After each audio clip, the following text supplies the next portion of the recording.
चलो शुरू करें। हाँ जी, आपका नाम बता रहे। मेरा नाम राम नारायण कुररिया, मैं अखिल भारतीय किसान सभा का मध्य प्रदेश का राज्य अध्यक्ष हूँ।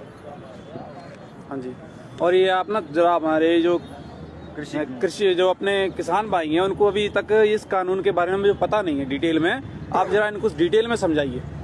ये जो किसानों का जो आंदोलन चल रहा है जिसमें 500 से ज़्यादा किसान संगठन हैं, इनका मुख्य मांग ये है कि केंद्र सरकार के द्वारा इस देश का किसान, इस देश का खेत और हमारे देश की आज़ादी को बर्बाद करने के लिए अडानी अंबानी के पक्ष में केंद्र सरकार ये तीनों काले कानून लेकर के आई है। कानून जो पहला बिंदु जो है जिसको ये कहते कृषि उपज व्यापार वाणिज्य अधिनियम 2020, इस कानून का आशय ये है कि हमारे देश के अंदर जो मंडी व्यवस्था थी, मंडी व्यवस्था को चौपट करने के लिए सरकार सरकारी मंडियों के समानांतर प्राइवेट मंडियों को खाद्यान्न खरीदने की इजाजत दे रही है। मंडी कानून में सरकार ने संशोधन कर दिया। ये जो कानून बना है, इस कानून में कहीं पे भी ये प्रावधान नहीं है कि किसानों के समर्थन मूल्य पे खरीदने की कहीं किसी तरह की गारंटी नहीं है। और इसका आशय हुआ कि अडानी अंबानी जैसे जो व्यापारी और औद्योगिक घराने जो हैं, ये मनमानी दरों पे किसानों की फसलों को खरीदेंगे, सस्ती दरों पे खरीदेंगे, अपनी गोदामों के अंदर जाम करेंगे और उसके बाद जब किसानों के घरों से फसलें खत्म हो जाएंगी उसके बाद बाजार में मनचाही कीमतों पर इसको बेचेंगे।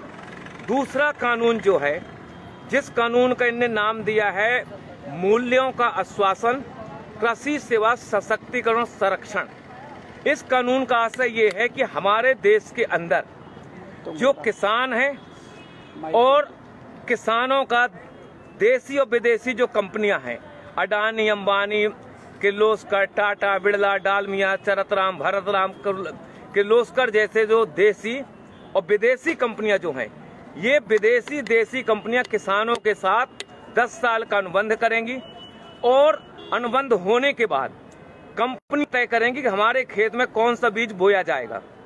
बीज के साथ ये तय करेंगे कि बीज के साथ कौन सा खाद डालना है, कौन सी कीटनाशक दवा डालना है, और उसके बाद किसान अपने खेत में बीज बोने के लिए स्वतंत्र नहीं होगा। दूसरा खतरा जो इस कानून में है, वो खतरा ये है कि किसानों का कंपनियों के साथ जो अनुबंध होगा मूल्य के सवाल को लेकर के, अगर बाजार में अनुबंध से ज्यादा अगर कीमत है उसका लाभ किसानों को नहीं मिलेगा। अगर अनुबंध के आधार पर बाजार में कीमत अगर गिर गई तो कंपनी गिरी हुई कीमत पे किसानों का भुगतान करेगी। अगर मान लो किसान अपने खेतों में जो फसल पैदा किया, कभी प्राकृतिक आपदा आ गई, ओला पड़ गया, पाला पड़ गया, कभी अति वर्षा हो गई, अगर फसल में कोई आंशिक क्षति है गुणवत्ता के सवाल पे, कंपनी हमारे माल को रिजेक्ट कर सकती है, खरीदने के लिए कंपनी बाध्य नहीं होगी।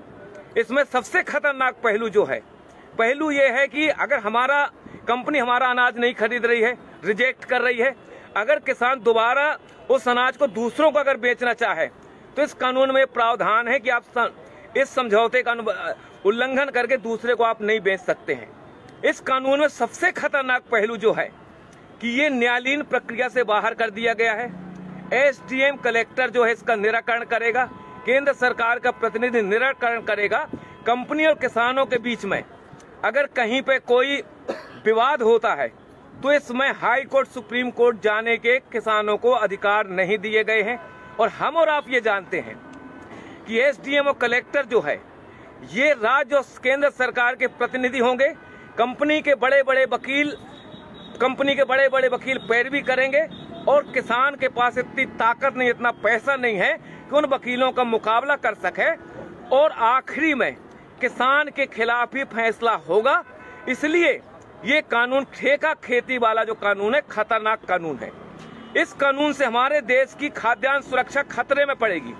हमारे कंपनियों को अगर ये लगता है कि दुनिया के देशों में कौन सी चीज की जरूरत है, अगर उनको लगता है कि रतन जोत पैदा करना है, उनको लगता है मशरूम की खेती करना है, तो आज हमारे देश का किसान अपने खेतों में जो धान पैदा कर रहा है, गेहूं पैदा कर रहा है, कंपनी उनको मजबूर करेंगी रतन जोत और मशरूम की खेती करने के लिए, क्योंकि बीज वो देंगी। हम लोगों ने देखा हिंदुस्तान के जब ईस्ट इंडिया कंपनी का कब्जा था। ये जो बंगाल था, जब हिंदुस्तान और पाकिस्तान नहीं बना था, बांग्लादेश नहीं बना था, उस समय ईस्ट इंडिया कंपनी ने वहां के किसानों को बाध्य किया था नील खेती करने के लिए। और जब नील खेती किसानों ने की, जमीनें उनकी बंजर हुई, उर्वरक शक्ति खत्म हुई और हमारे देश में आजादी के पहले 1 करोड़ से ज्यादा हिंदुस्तान का नागरिक मारा गया था भूख की वजह से।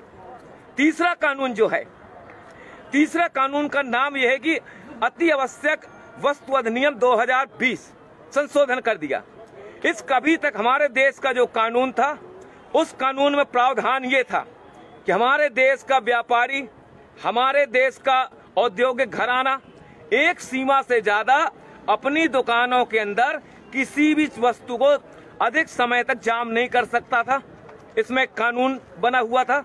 अब सरकार ने फैसला किया है, हिंदुस्तान के खेत में जो हम पैदा करते हैं, गेहूं, चना, अलसी, मसूर, बटरी, दलहन, तिलहन, शक्कर और सब्जी और फल, इनको आवश्यक वस्तु अधिनियम की परिधि से बाहर कर दिया गया है।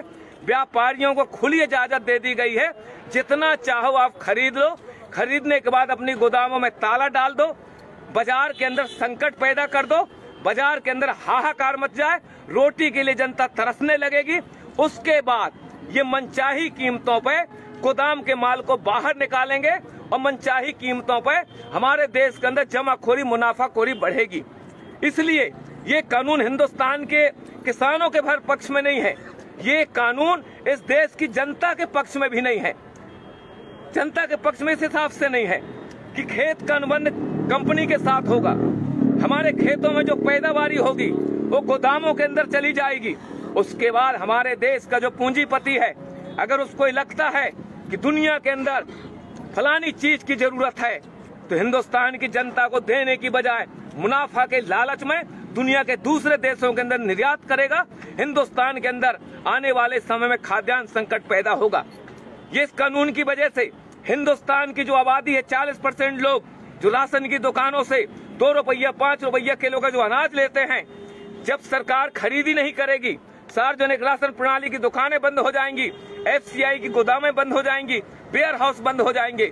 और ये जो कानून है, ये कानून हिंदुस्तान की सरकार ने अडानी अंबानी जैसे जो पूंजीपति हैं, अमेरिका जैसे जो साम्राज्यवाद है, उनके दबाव में आकर के हिंदुस्तान की खेती, हिंदुस्तान के किसानों को बर्बाद करने के लिए ये काला कानून लेकर के आई है। हिंदुस्तान का किसान 22 दिन से आज दिल्ली के 5 जो बॉर्डर हैं, इन बॉर्डरों में कफन बांध के किसान यहाँ बैठा है कि मोदी सरकार इन कानूनों को वापस ले। जब तक ये कानून वापस नहीं होंगे, हिंदुस्तान का किसान अपनी इस आंदोलन को आगे बढ़ाता रहेगा। हमारी सिर्फ यही मांग है, सरकार ये कह रही है कि हम संशोधन करने के लिए तैयार हैं। हमको और आपको मालूम है कि हमारे देश के अंदर संविधान बनने के बाद कितने संशोधन नहीं हो गए। अगर एक कानून बन गया, कानून में ने मान लो गारंटी भी लिख दी, लेकिन जब चाहेगी सरकार उनमें संशोधन कर सकती है। इसलिए सिर्फ एक ही रास्ता है, हिंदुस्तान के किसानों को मौत से अगर बचाना है, देश की आजादी को अगर बचाना है, तो जो काले कानून है, ये काले कानून वापस होना चाहिए। इस सवाल को लेकर के हम लड़ रहे हैं और आखिरी हम किसान संगठनों की तरफ से विश्वास दिलाना चाहते हैं, वो बहादुर 30 किसान जिन्होंने अपनी शहादत दी है, वो भी किसी के बाप है, वो भी किसी के पति हैं, किसी के भाई हैं, किसी के सुहाग हैं। ये मोदी सरकार, ये नरेंद्र मोदी की सरकार 30 किसानों की शहादत के नाम पर एक शब्द बोलने के लिए तैयार नहीं है। ऐसी सरकार को हिंदुस्तान की सत्ता में रहने का कोई हक नहीं है। हम किसान भाइयों से गुजारिश करना चाहते हैं, ईंट का जवाब पत्थर से दो, किसान को बचाओ, देश को बचाओ, यही हमारे आंदोलन का मकसद है। जय जवान जय किसान। भाइयों, जिस प्रकार किसी भी किसान भाई को ये चीज का जो मालूम नहीं है कि 3 कानून क्या हैं, वो समझ लें और इस वीडियो को शेयर करें, ज्यादा से ज्यादा किसानों को समझ में आए।